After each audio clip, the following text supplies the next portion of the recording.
Genevieve Roselle. I am a senior in civil engineering. I've been working in the sustainability lab in the civil and construction department for about 2.5 years now. When I met with my professor, Dr. South, he was telling me about this global community development project, specifically in Nepal. So the Nepal project is it's an interdisciplinary project that faculty from public health and from biology, nursing, and civil and construction engineering teamed up on to study air quality and its effect with the brick kiln workers. In Nepal, specifically in the Kathmandu Valley, they manufacture bricks and they do a lot of the work by hand. The kiln itself is essentially a big fire, and it's got a big smokestack, big chimney that releases all the heat and the exhaust and the fumes.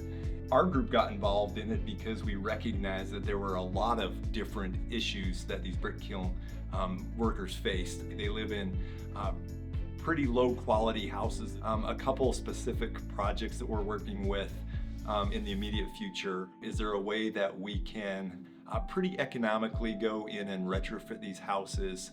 Another factor that we've looked at is their wash facilities. Are there ways that we can help make their conditions more healthy for the workers? A third project that we've explored a little bit is the idea of maybe providing a community center on these kiln sites.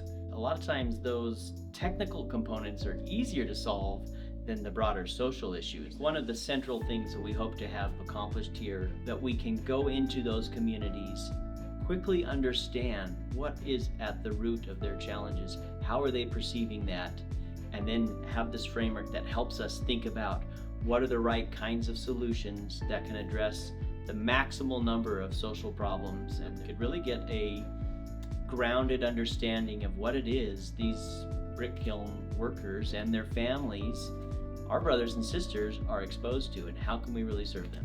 Everyone has this one focus, which is to help contribute to those who may be suffering and can benefit from a little more help. I think seeing people with so many different backgrounds coming together is a beacon of light.